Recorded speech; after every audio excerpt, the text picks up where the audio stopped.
waktu senggang dan konsumsi berlebih. Dalam materi tersebut terdapat 4 pembahasan. Yang pertama, pengertian waktu senggang. Yang kedua, waktu senggang dan kerja. Yang ketiga, the leisure class. Yang keempat, ilusi dan simulasi. Saya akan membahas tentang pengertian waktu senggang. Menurut Joseph Pieper, pengertian waktu senggang yaitu yang pertama, waktu senggang dalam pengertian harafiahnya adalah saat jeda dari kesibukan dan rutinitas keseharian. Yang kedua, waktu senggang yang berasal dari bahasa Yunani yaitu skol, yang dalam bahasa Latin disebut sekolah atau ludium, yang berarti ruang atau rileks. Kemudian kata skol ini dalam bahasa Inggris menjadi school atau leisure. Jadi, dalam pengertian awalnya, apa yang kita sebut sebagai sekolah, tempat pendidikan dan pengajaran lebih berkonotasi sebagai hal yang senggang.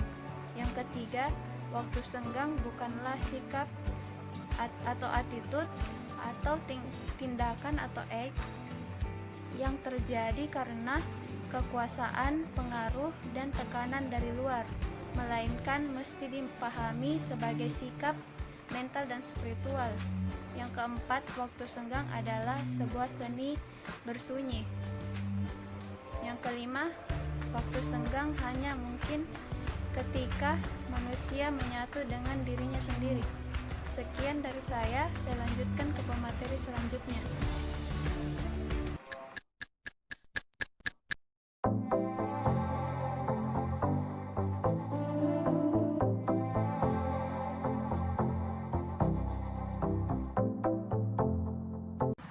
Assalamualaikum warahmatullahi wabarakatuh. Nama saya Maralin Sarai Pitaloka, ingin membawakan materi tentang waktu senggang dan kerja.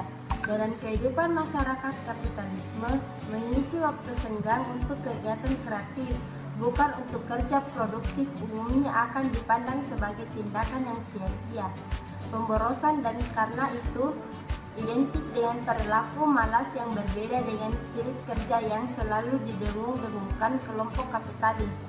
Orang yang senang menggunakan waktu senggang untuk bermalas-malasan dalam beberapa kasus yang tak jarang juga dipandang sebagai ekspresi dari budaya kemiskinan yang jauh dari semangat entrepreneurship di era kapitalis, dan hal ini bertolak belakang dengan gagasan tentang arti penting waktu senggang.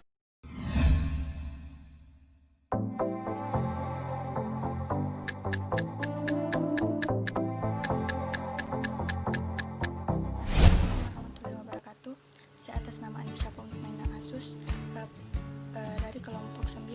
Saya akan menjelaskan tentang the leisure class. Istilah the leisure class dapat kita artikan sebagai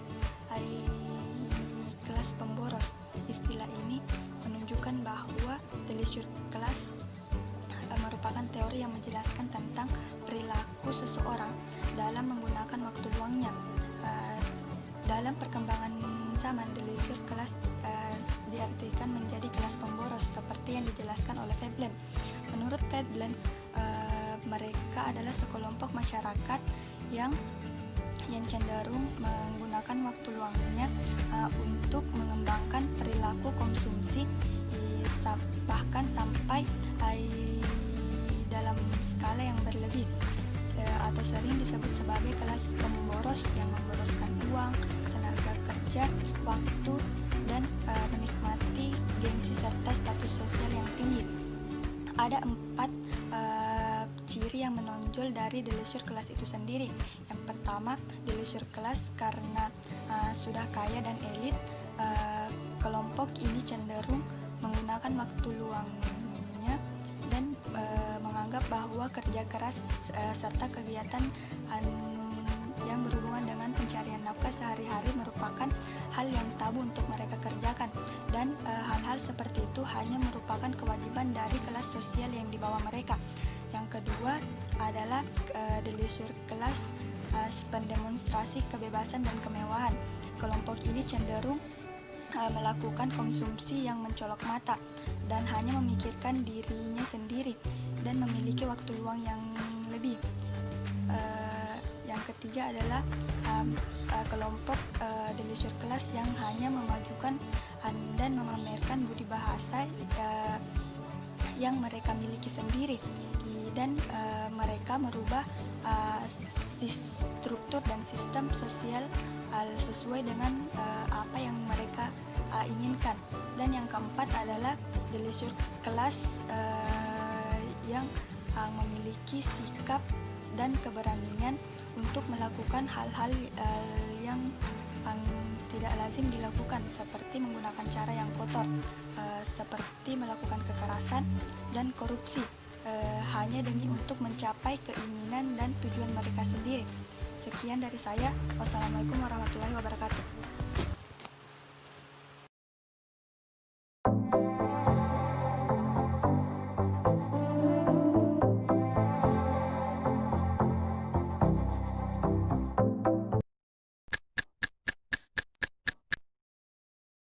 Assalamualaikum warahmatullahi wabarakatuh. Saya Sri Wahyuni Badi dari kelompok 9 menjelaskan tentang ilusi dan simulasi. Ketika waktu senggang hanya bermakna jeda dan peluang untuk lebih banyak mengonsumsi, sementara di saat yang sama kebudayaan dikuasai pengelolaan ilusi. Maka kemudian yang dibutuhkan adalah redefinisi waktu senggang dan dekonstruktif konsep kebudayaan. Menolak konsumerisme menurut Markus bisa dilakukan dengan sikap anti-konsumerisme, sebuah tawaran gaya hidup baru yang lebih kritis dan melakukan seleksi terhadap konsumsi yang tidak perlu. Tetapi diakui Markus bahwa untuk mengembangkan sikap anti-konsumerisme bukanlah hal yang mudah, karena di saat yang sama didasari pengaruh iklan dalam membentuk gaya hidup dan perilaku konsumtif sangatlah kuat.